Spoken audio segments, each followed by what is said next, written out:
físico-química y con la unidad de química computacional. Entonces, les decía que va a ser algo breve y realmente, pues, dado que el área en que estoy trabajando, el posgrado aquí, bueno, que trabajé en la maestría y probablemente lo que estoy planeando trabajar en el doctorado, está relacionado con cuestiones de estructura de proteínas. Entonces me pareció un poco oportuno, dadas las circunstancias de que este año se otorgó el premio Nobel a un área cercana a mi área de trabajo, pues hacer una presentación en la facultad y aparte, pues también el título obedece a que creo que hay una cierta sensación y no es solo en la facultad, sino pues a nivel internacional de por qué este premio Nobel o que ese premio Nobel podría ser dado tanto a química como a medicina y fisiología. Entonces, por ahí también vamos a hablar un poco acerca eh, de esta presentación. Entonces, para empezar, pues les doy el alcance de la presentación. La dividí en algunas secciones en las cuales pues describo a continuación. La primera es pues una información histórica hasta el año 2000 de los premios Nobel de Química. Pues es como un marco de lo que vamos a estar hablando un poco. Luego voy a hablar un poco del premio Nobel de este año, tanto de forma general como de forma específica en algunas cuestiones como tal vez más importantes para poder entender de qué se trataba el premio Nobel como tal. A ese respecto también quisiera comentarles que la gran mayoría bueno, no, todas las referencias que utilicé para hacer la presentación surgieron o de la presentación para especialistas del Nobel que está accesible en la página de los Nobel, la página oficial de los Nobel, o de las referencias de dicho documento. Entonces, si quieren ir a las fuentes, pues ahí están. Además, en las diapositivas abajo pueden ir viendo el, pueden ir viendo la referencia específica y creo que voy a compartir la presentación entre los documentos que se pueden poner aquí en la sesión del Google Meet. Y bueno, finalmente, pues la parte como más eh, directa de lo que se trata esto, que va a ser la parte final, eh, hablaré un poquito de una cuestión que yo he percibido en los premios Nobel del año 2000 hacia acá. O sea, yo los empecé a seguir cuando empecé a estudiar química, como en el 2005 tal vez. Y no, una percepción que tengo acerca de la orientación que han tomado los Nobel y por qué. Y entonces eso lo pongo en las últimas diapositivas y por tanto, digamos que esta es la línea lógica que tiene la presentación.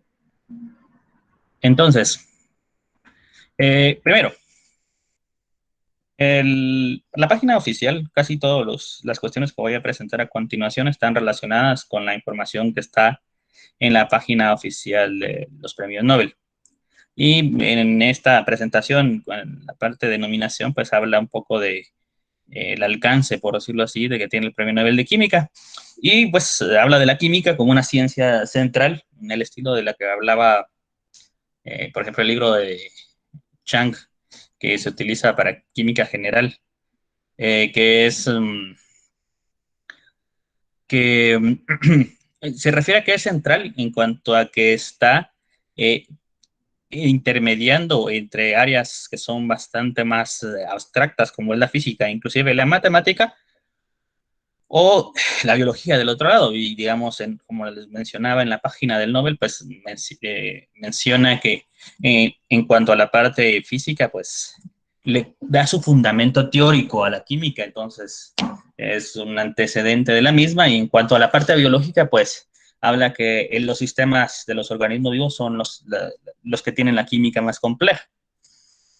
Eh, a propósito, pues se puede hablar un poquito, no lo voy a hacer, pero podríamos hacerlo de manera un poco más extendida de la epistemología de las ciencias y de dónde termina una ciencia y dónde acaba la otra. Pues Mario Bunge ha hablado mucho de eso. Como digo, no me voy a meter en descripciones muy eh, elaboradas de esto, pues lo único que tal vez rescato de sus discusiones es que no es como que la física, la química y la biología en sí y las ciencias que están cercanas una a la otra, no es que una sea una ciencia, una forma más elaborada de la anterior. Es decir, no es que la física, como alguna vez he oído decir, la química es un capítulo de la física o la biología es un capítulo de la química. Cada área del conocimiento tiene eh, parámetros específicos que le son propios y que no son definibles desde una perspectiva de la ciencia contigua. Por ejemplo, el enlace de químico que nosotros entendemos no puede ser construido directamente a través del modelo de enlace que viene de la mecánica cuántica, que es pura física. Entonces, porque hay algunas sutilezas y sobre todo, por ejemplo, los mecanismos de reacción no son predecibles a partir de esa física. Entonces, digamos, por ahí va el sentido de que la física es una ciencia, la química es una ciencia central en cuanto a que está en medio, sus contenidos están en medio de varias ciencias importantes. Entonces, a continuación, pues, vamos a hablar en general de los premios Nobel de Química entre 1911, que son los premios Nobel modernos, digámoslo así, hasta los premios anteriores al año 2000 o incluyendo el año 2000. Esto, como les menciono, está también ahí en el desarrollo de la página de la sección de nominación en química, ¿no? Y bueno, eh, podemos ver en general que hay varias áreas eh, que se encuentran en los premios Nobel de Química en ese periodo. La mayoría, estas que presento primero, pues están muy relacionadas a los fundamentos químicos como de los modelos que utilizamos en general, tanto desde la química orgánica o inorgánica, o como los procesos físico-químicos, incluyendo termodinámicos y cinéticos.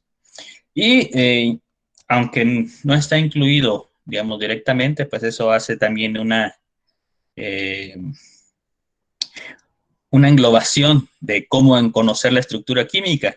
Y la mayoría de Nobel antes del año 2000 estaban en ese aspecto relacionados casi completamente con cristalografía y un poco con resonancia magnética nuclear.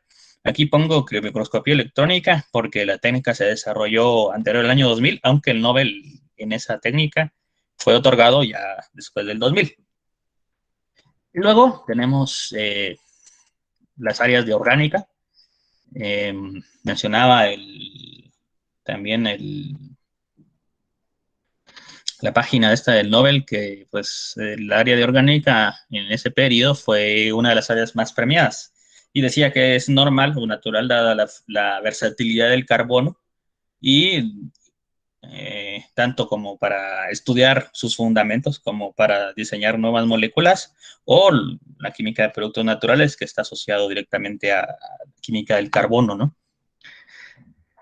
Y posteriormente, pues, hay habla un poco de química analítica y ciencia de la separación y polímeros y coloides, eh, y finalmente bioquímica. Eh, como les decía, pues al respecto de esta situación podemos ver que hay tres áreas que están relacionadas directamente con la química orgánica y en cuanto a lo que nos ocupa este día en la presentación que estamos haciendo, pues está la bioquímica y la cristalografía. Señalo aquí estas dos con estas flechas porque, bueno, es lo que vamos a hablar mayormente, pero también porque están muy relacionadas. Mucha información bioquímica que se obtiene acerca de muchos mecanismos proviene de las información cristalográfica y de criomicroscopía electrónica en la actualidad. Entonces, como orientación general en cuanto a los premios Nobel de Química, podemos ver o pensar que lo que había hasta antes del 2000 era una gran área general, muy fuerte en el área de química orgánica y que incluía áreas estructurales de bioquímica también, incluyendo la bioquímica. Entonces, por otro lado, en cuanto a los premios Nobel de Medicina y Fisiología, que es el nombre completo que tienen estos premios, pues es otorgado, y decía también de manera directa, que es por una importancia vital o muy directa en las ciencias de la vida o medicina aplicada, y que deben cambiar el paradigma científico y ser de beneficio para la humanidad. Esto es una cosa como más abstracta también. De hecho, si ustedes ven las descripciones, la descripción del Premio Nobel de Química es muy, muy analítica, mientras que la de Medicina es mucho más general. Y lo importante tal vez que es observar, rescatar de esta descripción, es la parte de que se trata de ciencias de la vida o medicina aplicada. Es decir, es una cuestión como más alejada de la ciencia básica y más relacionada a la información de aplicación médica, podríamos decirlo así. Bueno, pues ese es el marco entonces en cuanto a los dos premios Nobel de los que estamos hablando en este momento. Entonces, pues vamos a proceder a hablar un poquito más para entender por qué se dio este premio Nobel en química este año, a por qué se dio y a referencia de qué o qué es lo que realmente se trata el descubrimiento que originó este premio. Y en la página también menciona que se le otorga a Emmanuel Carpentier y a Jennifer Doudna por el desarrollo de un método para la edición genómica. Vamos a ver a qué se refiere esto eh, más adelante. Más o menos descrito de manera general. Y rescato también al respecto de diferentes entrevistas y discusiones que están situadas en esto lo recuperé de la página que se ve abajo, en las referencias, y es de la Real Academia, la Real Society of Chemistry de Gran Bretaña, el equivalente a la American Chemical Society, pero en Inglaterra, ¿no? Y pues de la Universidad de Manchester pues, habla un poco, no lo leo, y habla en general, por ejemplo, de que nosotros aquí podemos ver, de que tiene un gran enfoque en medicina, pero la tecnología se puede utilizar en biotecnología industrial y también en bioeconomía. No voy a entrar en detalles de esto, pero la primera cosa que tal vez es rescatable de aquí es que las aplicaciones relacionadas con este premio, pues son bastante más amplias que solamente la medicina, aunque es muy importante la influencia que tiene en la medicina. Y la otra cuestión es acerca de otro premio llamado el premio de Lasker. El premio de Lasker eh, es un premio relacionado a medicina directamente. Y este premio no fue otorgado a ninguna de estas dos, o en general CRISPR no ha sido otorgado. Y decían ahí que el panel de jurados probablemente considera que la tecnología de CRISPR, que es por la que dieron este premio, no es aún, es aún de ciencia básica, podría decirlo así. Y entonces no aplica directamente a una medicina, que puede ser, y ahí en la historia no solo de Nobel, sino en general de la ciencia, premios que se han dado primero en el área de ciencia básica y luego en medicina. Sucede ahorita que las aplicaciones entonces podrían no estar totalmente maduras y está entonces relacionado a la información mucho más cercanamente a la ciencia básica, ¿no?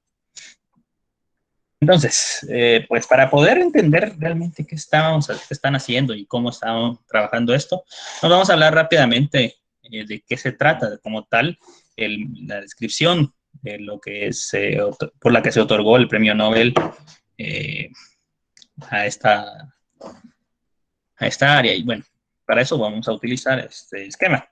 Básicamente, aquí hay aquí lo que podemos ver y es una parte del genoma. Actualmente en eucariotas se ha estudiado también. De hecho, uno de los candidatos junto con estas dos doctoras recibió el Nobel era el que la observó y lo implementó también el estudio en eucariotas. Pero en referencia a la mayoría de artículos que vamos a hablar, y eh, vamos a decir que es una sección del genoma procariota. Y en esa sección, pues vemos aquí las diferentes partes de expresión o que se expresan en el operón. Y vemos esta sección del CRISPR.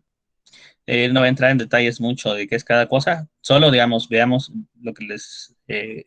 lo que interesa saber es que estas secciones, pues en realidad son, y por ahí se descubrió, son tándem de, de ADN. Estos cafés, digamos, que se ven acá, son secciones de ADN que son muy parecidas entre sí.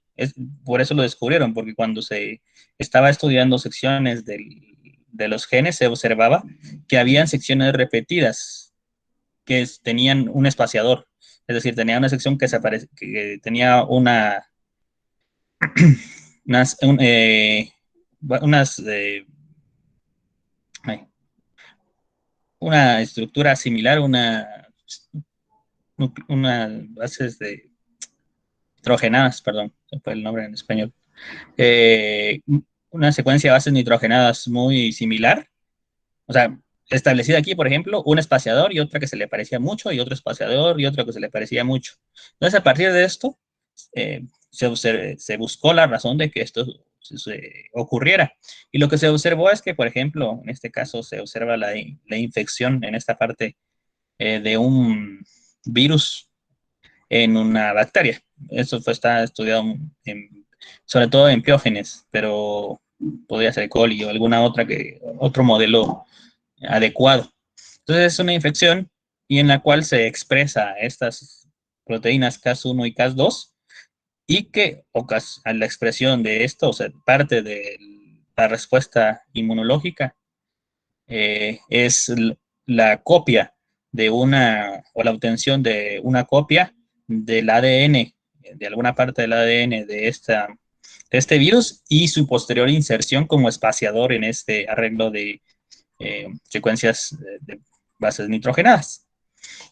Posteriormente, pues lo que sucede, lo podemos ver acá, eh, es que en una posterior infección, esto es una infección original, esto tiene que darse en secuencia, aunque puede darse durante el mismo proceso infeccioso, aunque no sea la misma infección exactamente. Cuando esto se vuelve a expresar, o sea, cuando se expresa esta sección del arreglo del CRISPR, lo que sucede es la generación de estas estructuras secundarias de eh, del ARN mensajero maduro y que este recibe un nombre CR relacionado a la colocación acá. Y pues lo que sucede, por ejemplo, podemos ver que tenemos este virus originalmente que habíamos hablado y tenemos pues que el sistema del Operon Cas lo introduce en el arreglo. Cuando lo detecta, pues se expresa y entonces tenemos un ARN maduro que lleva la copia del ADN que originalmente infectó a la célula y al volverla a identificar, es decir, cuando tenemos este mismo virus, o bueno, tenemos el mismo tipo de virus con la misma secuencia de ADN y vuelve a introducir la secuencia a la célula y este se encuentra expresado, hay una relación y una ruptura. ¿Eso qué significa? Que esta, una vez incorporado en el gen de CRISPR, la secuencia del organismo invasor, la próxima vez que lo reconozca, pues lo va a cortar. Digamos que eso en general es de lo que se trata el sistema el descubrimiento original de de este sistema. Bueno, entonces, realmente lo que estamos hablando es una respuesta inmunitaria adaptativa y lo que produce in vivo, es decir, en una célula y como les decía, hay procariotas es todo mucho y en eucariotas pues hay descripciones o hay más bien publicaciones de que también existe, aunque tiene algunos mecanismos, aunque bueno, el mecanismo es el mismo, pero tiene algunas diferencias eh, estructurales. Podemos ver que lo que en realidad hace in vivo es un corte de una sección del ADN del patógeno que entonces ocasiona que no se pueda reproducir en la célula que ya ha sido infectada y que posee esa sección de ADN para reconocer. Bueno, esto es, digamos, de una manera pues, celular inmunitaria.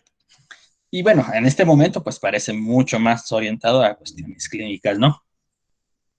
Bueno, un poquito más detenidamente, pues podemos ver aquí realmente cómo funciona el mecanismo de reconocimiento y corte. En este caso, aquí represento la célula, la proteína Cas9, que, perdón, el, el sistema es conocido como CRISPR-Cas9, en referencia a esta proteína Cas9. Y que en este sistema pues tenemos una forma APO de dicha estructura en la cual pues tenemos una región desordenada, aquí se llama PAM. Esto está relacionado con las repeticiones. Hay muchas siglas aquí, pero no quiero entrar en detalles. Si en algún momento están interesados en una discusión más específica de todo el mecanismo y los términos asociados a la técnica, podemos hacerlo, pero digamos, ahorita lo único que quiero es que quede de una forma general para que podamos entender las conclusiones acerca del Nobel. Eh, esta región es desordenada hasta que tenemos la expresión del ADN aquí, es decir, eh, la estructuración de la proteína no es completa hasta que se relaciona con un ARN maduro, que es el ARN que tenemos acá. Es decir, es el ARN que se expresa cuando ya tenemos la secuencia de pares de bases incluidas en la sección del CRISPR y por una infección posterior o en secuencia de la célula, pues tenemos la expresión de dicho ARN maduro. Es decir, es el que estamos hablando en la siguiente diapositiva, pues es este de acá. Eh, entonces, lo que sucede es lo que vemos aquí, pues tenemos que la enzima se estructura de una forma distinta y lo que hace es pues, separarse en dos secciones, es decir, tiene dos lóbulos originalmente y posteriormente se separa en esos dos lóbulos, no totalmente, es como que está aquí cerrada y aquí se abre considerablemente para poder dejar entrar a toda la sección del ARN maduro que va. Entonces hay un reconocimiento del ARN en el lóbulo superior y en el lóbulo inferior, pues está esta sección de reconocimiento que está aquí, que es PAM, que justamente lo que hace es reconocer el sitio que está acá. Es decir, tiene una complementariedad de este sitio, que es el que se estructura cuando se relaciona con el ARN maduro, y una sección en la cual hay una interacción con la hebra de ADN que es complementaria a esta. Entonces lo que tenemos son dos secciones de una proteína, en la que una está, digámoslo así, cargada con el ARN mensajero maduro, más bien no es mensajero, con el ARN maduro, y una sección con el ADN que se quiere cortar. Entonces, posteriormente aquí tenemos una hibridación del ARN con la sección del ADN, y una vez se ha hibridado adecuadamente, una ruptura por una enzima también, y por estas son enzimas similares a proteasa que cortan el sistema, cortan el ADN. Entonces esto es la explicación molecular del funcionamiento que habíamos observado aquí. Tenemos entonces pues, una serie de estructuras en las cuales tenemos el conocimiento de la estructura de la proteína, de la hibridación con el ADN y con el ARN maduro, y el mecanismo de corte. Hay una cosa importante aquí también, y es este SG que está aquí. Este SG en las publicaciones de Carpenter y Doudna eh, hace referencia a una secuencia ya conocida, es decir, más bien que pueda ser sintetizada, porque el, está refiriéndose a que a un sistema en el cual yo quiero cortar una parte de ADN que conozco. En teoría tendría que infectar, por ejemplo, que era el caso anterior, ¿no? A una célula y exponerlo a esa infección para que me reconozca la estructura. Pero si yo conozco un ADN que quiero cortar, yo puedo hacer sintetizar el ARN, por eso hace referencia a este SG.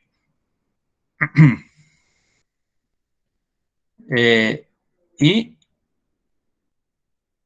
puedo cortar un ADN estrictamente, o sea, si tengo el ADN en el mismo sistema, puedo cortarlo solo sintetizando esta sección del ARN que es complementario.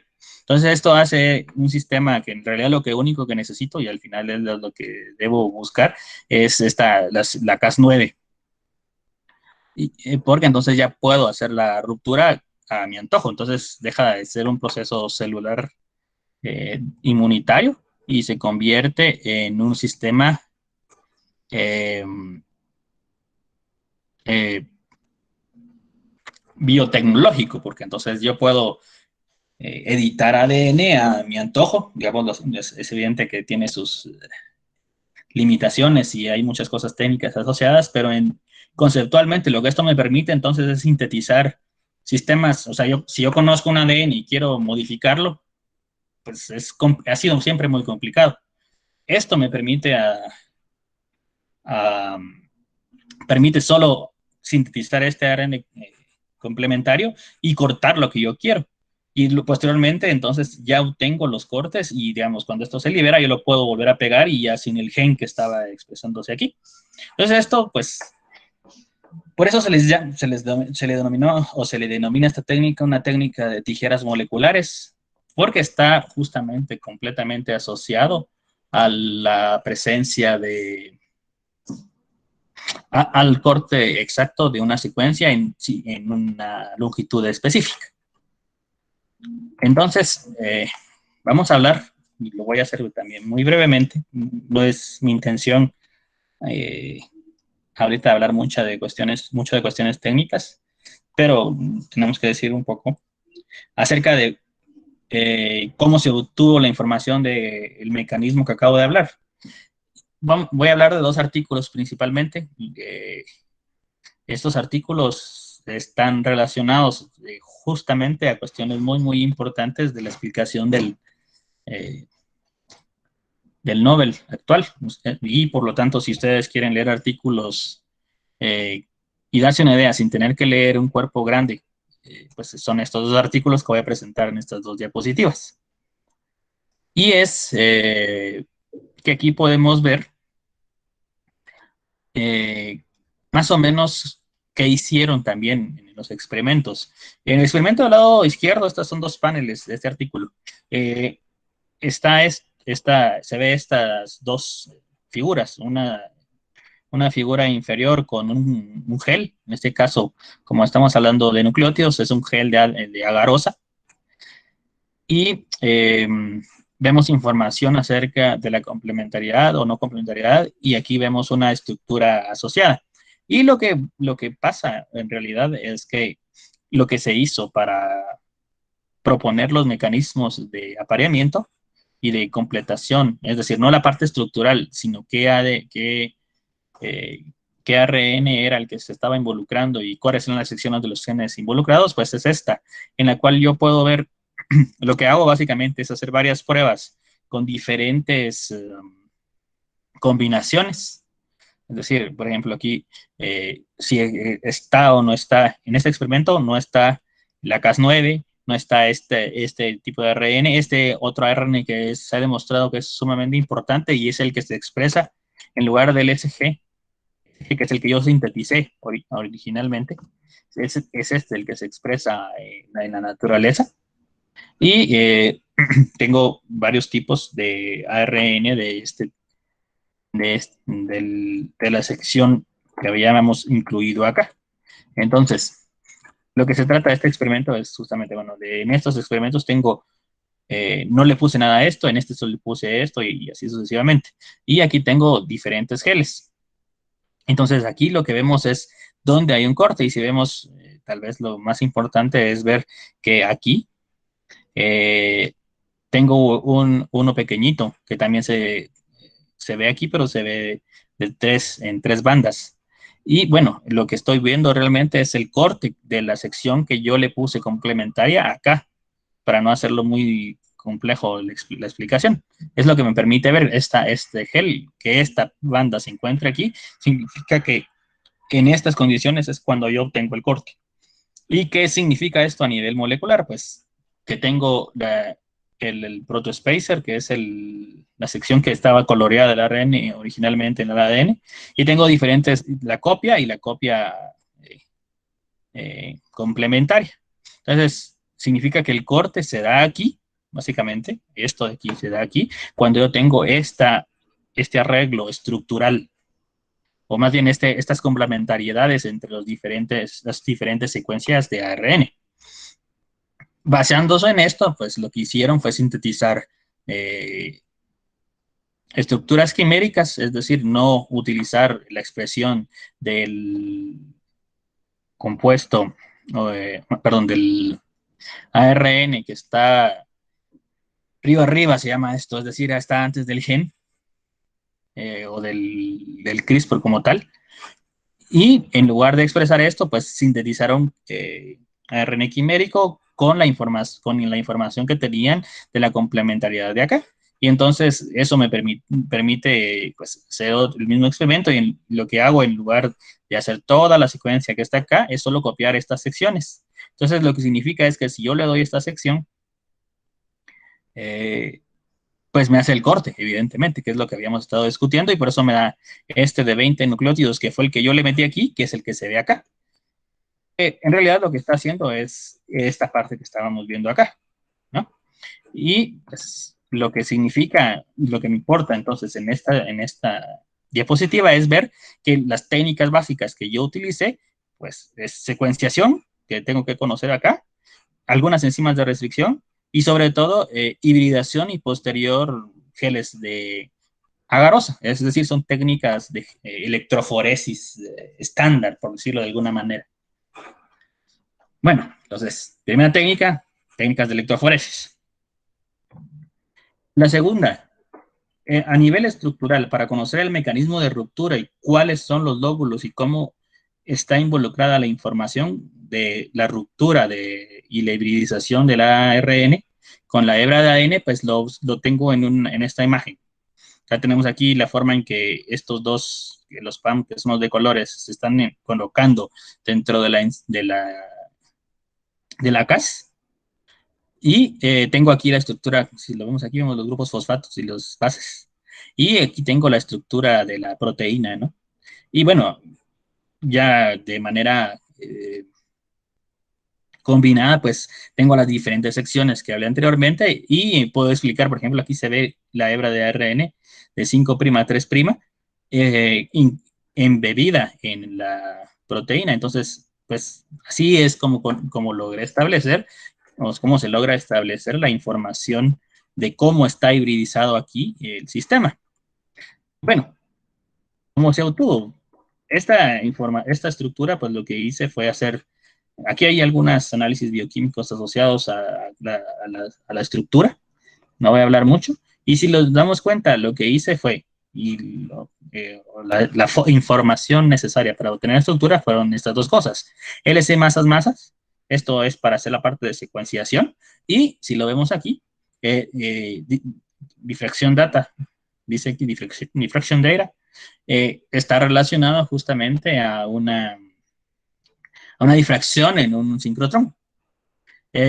Entonces, y aquí están las condiciones de cristalización y sobreexpresión. Esta es una cepa mutante que se expresó en Escherichia coli en una cepa Rosetta 2. No vamos a entrar en detalles de eso, pero es una cepa especial que permite pues armar, digamos, la proteína. Y si lo vemos, entonces la información importante, estructural, por la que se obtuvo la información de cómo se hacía el corte, es básicamente una parte de difracción de rayos X. Eh, entonces, para obtener esta información, esto de aquí, fue necesario hacer técnicas electroforéticas generales y difracción de rayos X. Suena simple, aunque este experimento, sobre todo, está muy bien diseñado, es decir, alguien que conocía y sabía exactamente lo que estaba buscando. Y encontrar la estructura con el ADN y ARN introducido y resolverla no es tampoco una cosa trivial. O sea, esto también tiene su trabajo. Pero para hacerlo breve y suficientemente diagramático, esquemático, pues esto es lo que necesitábamos. Entonces, la primera cuestión que vemos es que para obtener la información mecanística de la enzima, del proceso de edición genética, pues básicamente lo que hacemos son técnicas cristalográficas, que bueno, al final se entienden como técnicas de química biológica. Aquí tengo que hacer una acotación por la forma en que en Guatemala trabajamos esto. A nivel general, la química biológica en las publicaciones internacionales se entiende como esta parte que estamos hablando aquí. Es decir, electroforesis, difracción de rayos X, criomicroscopía electrónica, experimentos de activación de termogravimetrías o fluorescencias térmicas relacionadas con las actividades de las enzimas, podríamos decirlo así, del ADN. En Guatemala muchas veces esta sección se entiende más el término como por el profesional de químico biológico se entiende más hacia la aplicación clínica, pero digamos esta parte en las publicaciones internacionales mayormente se refieren a esto, ¿no? Entonces, lo que estamos hablando acá es que las técnicas para obtener información acerca de el mecanismo de funcionamiento y su aplicación son técnicas de química biológica. Y una cosa importante que encontramos en este artículo también es justamente lo que mencionaban las autoras, digamos el artículo, si vemos aquí está justamente Doudna y Carpenter, donde ellas al final en su conclusión dicen, bueno, si nosotros sintetizamos estas estructuras quiméricas podemos editar cualquier ADN para fines prácticos, ¿no? Entonces, basándonos en esto, podemos ya entrar a la sección de ¿por qué el Nobel, por qué este Nobel es de química? Y bueno, entonces, para esto lo que les propongo es revisar los Nobeles que se han dado últimamente a partir del año 2000.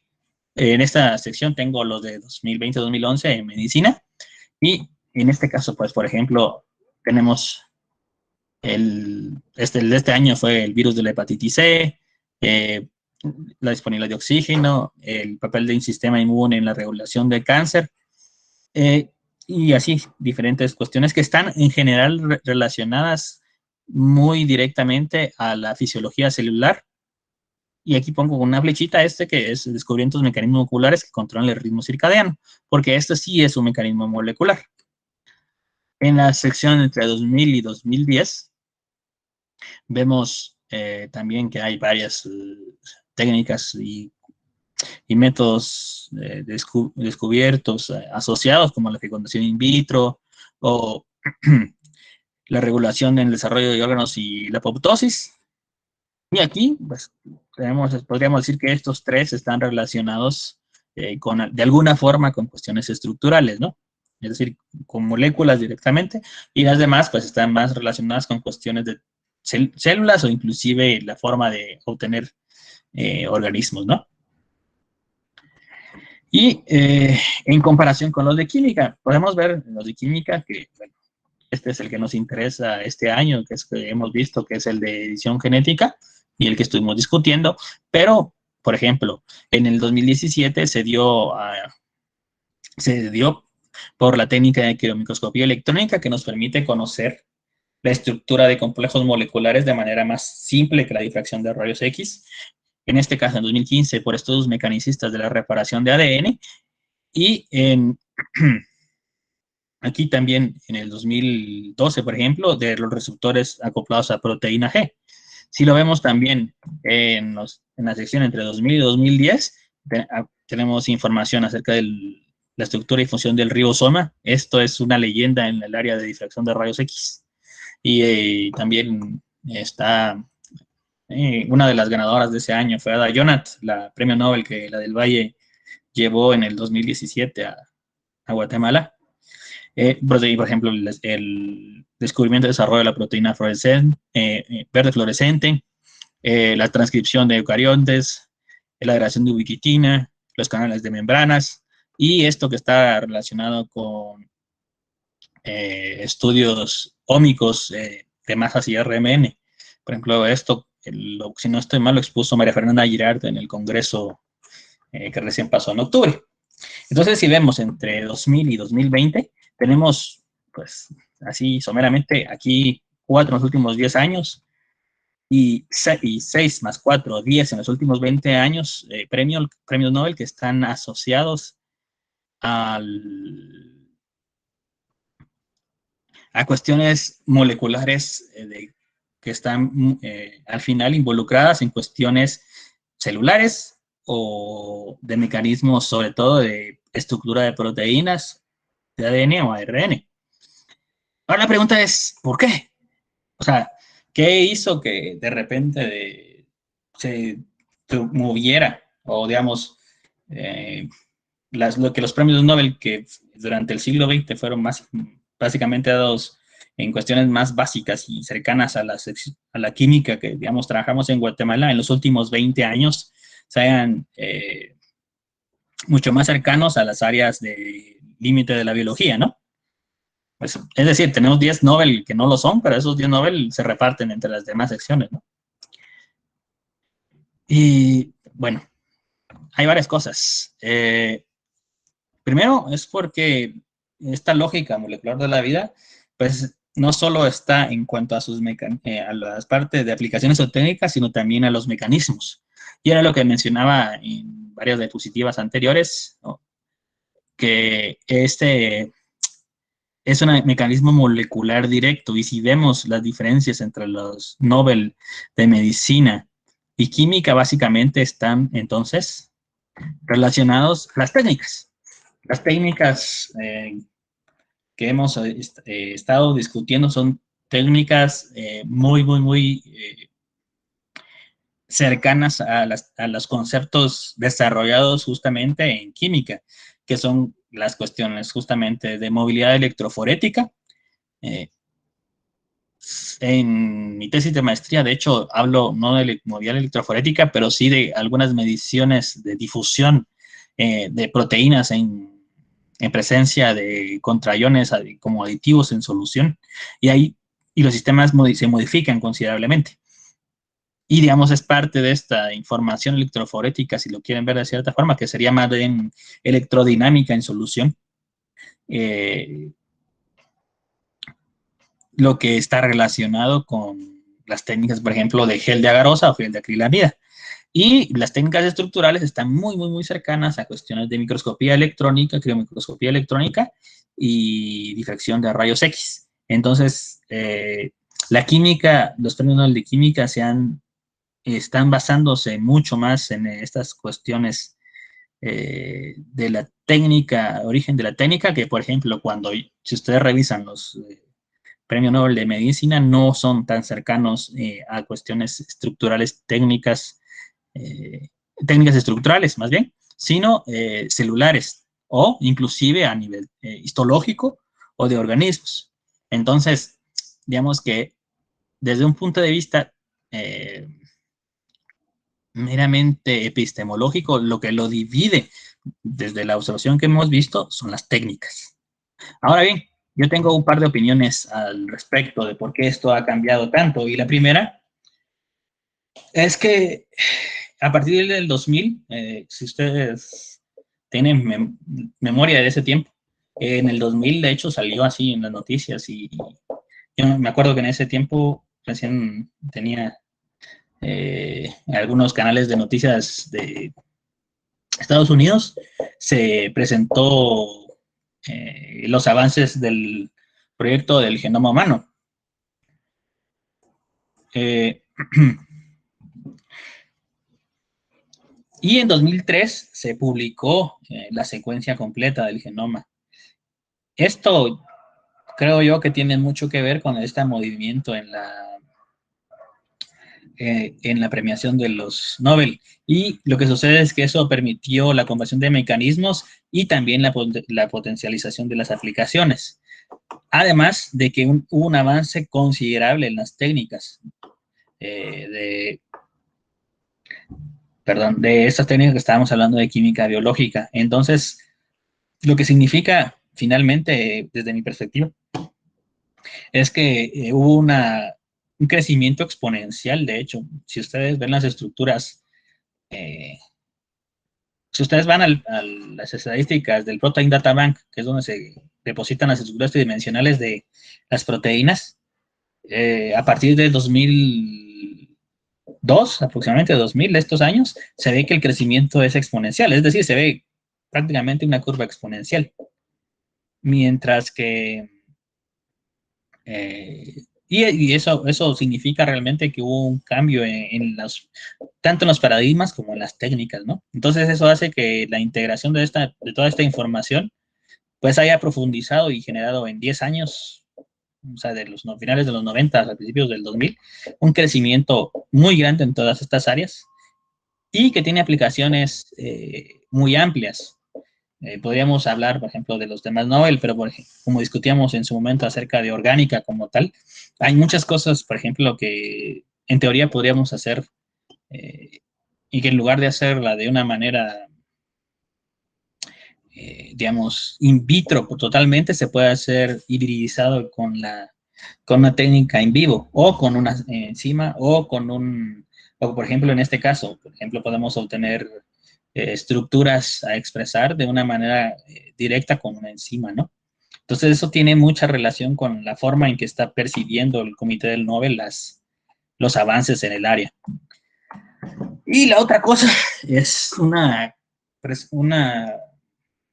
párrafo que se encuentra al final de la presentación del Nobel eh, y que quisiera referirme porque me parece importante en este contexto, y es que justamente las aplicaciones de esta tecnología pues presentan algunas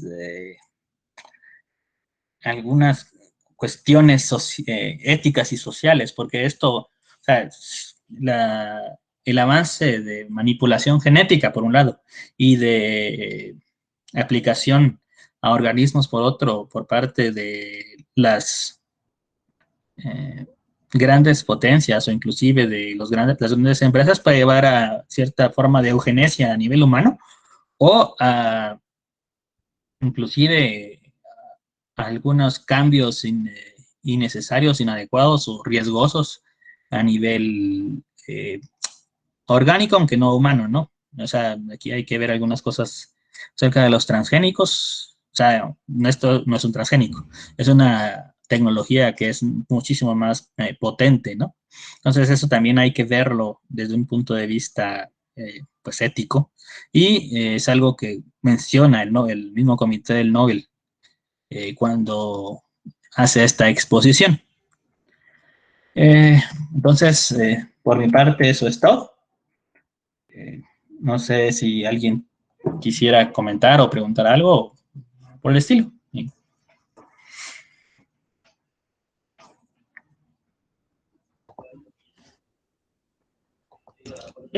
Agradecemos tu ponencia el día de hoy, Omar, muy interesante todo lo que dijiste y gracias por tomarte el tiempo para presentarnos hoy.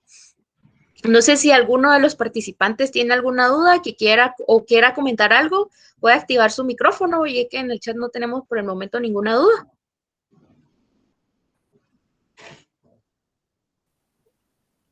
¿Qué tal, Omar? ¿Cómo estás?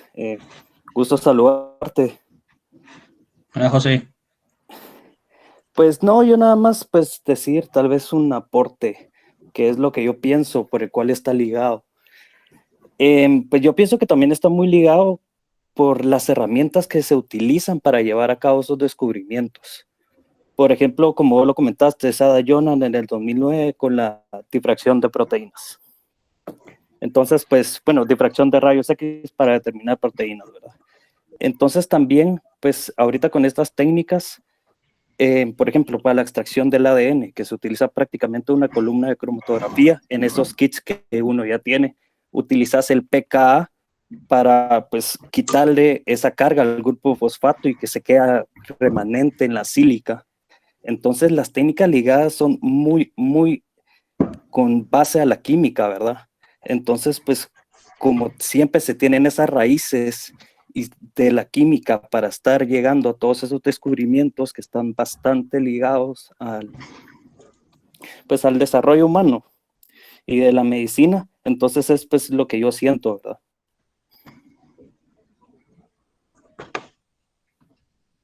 Sí, claro. Pues creo que sí, estoy de acuerdo. Es parte, creo yo, de lo que mencioné en la presentación y es que está muy relacionado con las técnicas, el enfoque que ha tomado el Comité del Nobel y aunque tal vez no sea una forma adecuada de pensarlo ni medirlo, eso también establece una imagen de cómo se percibe la química a nivel general. Entonces, yo creo que si son técnicas, o sea, lo que se ve a continuación o lo que se está desarrollando es el área de aplicaciones, si quiere decirse así, de una forma general, biotecnológicas, basándose en cuestiones puramente químicas, ¿no?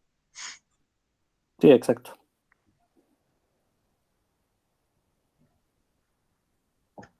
No sé si alguien más quiere comentar algo o preguntar.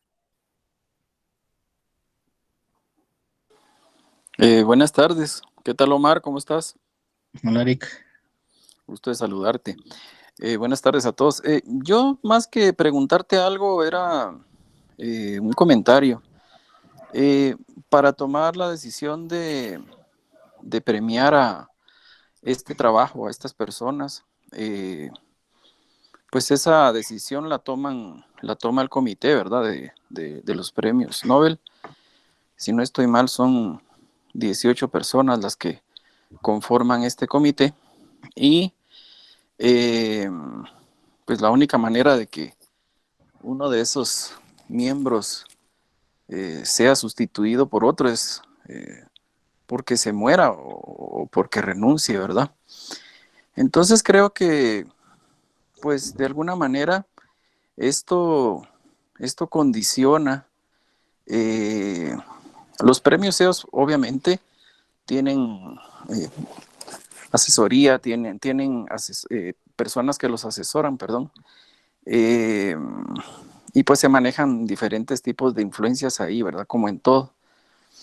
Pero si hay un antecedente y se sienta ese precedente, pues pienso que es más fácil el siguiente año ir más o menos por la misma línea y no cabe duda que en las otras líneas más tradicionales o las que nos parecen a nosotros, ¿verdad? Más tradicionales, no se ha hecho algún trabajo más relevante, ¿verdad? También, además de eso que te menciono, me imagino que es la trascendencia o el impacto a futuro que puedan tener estos trabajos, ¿verdad? Y ya para finalizar, pues lo que siempre he comentado yo, ¿verdad? Que a veces nosotros en la facultad como químicos, y lo comento porque me he dado cuenta en las conferencias que se organizan, ¿verdad? que a veces si es una conferencia que diga síntesis de algo, entonces ahí seguramente va a haber muy buena participación porque pues es lo que nos gusta, ¿verdad? Si es alguna técnica instrumental también, pero estos temas aplicados de la química aplicada pues no mucho nos llaman la atención, no mucho nos mueven el tapete, pero pues hay que reconocer, ¿verdad? Que la química es muy o sea, se diversifica a muchas otras ramas, ¿verdad? De la ciencia y pues no cabe duda que por eso es que se otorgó este premio acá. Inicialmente yo también me pasó por la mente eso, ¿verdad? De que más parecía un tema de medicina, pero pues ya analizándolo un poco más a fondo, pues ya te das cuenta de que sí tiene su fundamento. Así que ahí estamos. Gracias, Omar. Gusto de saludarte y excelente presentación. Sí, gracias, Eric. Pues comentando las dos cosas que mencionaste, a nivel general y lo que hablabas del comité, o sea, hay muchas cosas discutibles y hay mucha gente que piensa que ciertas personas debieron haber ganado, no ahorita, hace 70, 80 años, cosas del Nobel y no se los dieron. Y otros descubrimientos pues eran poco importantes y les dieron los premios, ¿no? Entonces no necesariamente están bien otorgados siempre. Pero lo que sí he visto yo es que a nivel general sí tienen una idea hacia dónde está avanzando eh, las áreas, sobre todo si hay mucha repetición en áreas específicas. Y a base de eso, por ejemplo, hablaba de orgánica. Muchos premios Nobel de orgánica fueron dados entre los 50 y los 80. Después de los 80 hay, inclusive la reacción de Heck fue dado en estos últimos 10 años, ¿no? Pero pero justamente se dieron en ese periodo porque se vio la importancia industrial que tuvo la orgánica en ese periodo, digámoslo así. Entonces, lo que se ve consistentemente es, como mencionaba anteriormente, que el foco se está moviendo. Y la otra cosa es, con respecto a lo que decías de la facultad, digámoslo así, es la percepción, pero eso creo que es una percepción un poco, eh, como decías, tradicional y que está relacionada con la misma información a la que estamos expuestos en general los miembros de la facultad, no solo los químicos. Si cuando se ve tanto la profundidad de algunas técnicas como a sus aplicaciones y las áreas de trabajo en general, pues hay muchas cosas que estamos retrasados, o sea, pero es natural, ¿no? O sea, así es la realidad guatemalteca y también pues lo vemos en nuestra percepción, creo yo.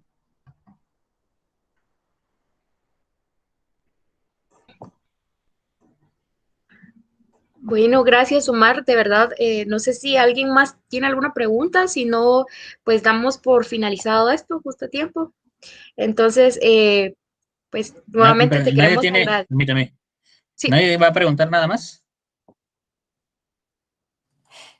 Gracias, buenas tardes. Buenas tardes a todos. Un último comentario y pues también que agradecimiento a Omar por tu presentación. Digamos, yo veo que a la hora de pulir toda esta técnica, como decías tú, que se ven puras tijeras, ¿verdad? Se plantea una posibilidad muy grande para el diseño de genes, así que a nivel práctico tendría una potencialidad inmensa, ¿verdad? Visto positivamente, qué bueno porque aún en el diseño de vacunas que es tan necesario ahorita o de mejoramiento de algunas especies, en el caso de transgénicos, en alimentos, se visualiza la potencialidad de veras. Pero por otro lado, también en la manipulación en cuanto al genoma humano, ¿verdad? Y de otras especies, porque pudiéramos muy bien pensar en manipular el genoma para evitar ciertas enfermedades que ya se hacen, pero también para potencializar algún tipo de especie de ser humano modelo que ya sabemos la historia, cómo trata esto, ¿verdad? Es decir, pero en cuanto a la técnica del manejo químico propiamente, es excelente, ¿verdad? Porque si se puede hacer con una porción del genoma, se puede hacer con el resto, solo es de seguir puliendo esto, pero digamos, me gustó mucho el enfoque que diste, ¿verdad? Porque se puede visualizar bien la parte química de la aplicación que puede llegar a tener, pero creo que en ese sentido va lo que decía Omar al principio, ahora que también la asignación del premio lleva mucha cuestión filosófica de fondo, que no es el punto de analizarlo ahora, pero que en realidad da una tendencia hacia dónde va la ciencia y hacia dónde visualizan quienes asignan el premio Nobel, hacia dónde va a ir toda esta parte científica orientada, ¿verdad? Pero bueno, muchas gracias, Omar, por tu presentación. Gracias, Idoli.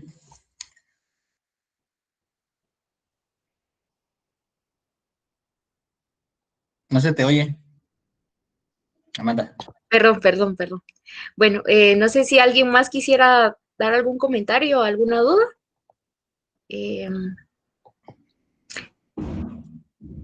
Pues si no tenemos a nadie más, te quería agradecer nuevamente, Omar, por el tiempo realmente que te tomaste y por porque prácticamente fuiste el de la idea de hacer esto. Entonces, gracias por colaborar con nosotros. Fue un tema muy interesante y que creo que como químicos nos llama más la atención porque es nuestro entorno y un tema muy interesante. Esperamos que se puedan volver a hacer este tipo de actividades y si alguien más tiene alguna sugerencia de algún tema que se pueda abordar, los invitamos a que lo puedan comentar, ya sea dirigido a mi persona o también lo pueden comentar en la página de la Unidad de Química Computacional en Facebook. Entonces, yo creo que con esto clausuramos las conferencias del año y gracias por tu tiempo y gracias por estar con nosotros. El diploma de agradecimiento te lo estaré haciendo llegar porque me hace falta la firma. Y asimismo a los participantes les indico que les estaré enviando su diploma de participación a más tardar la otra semana.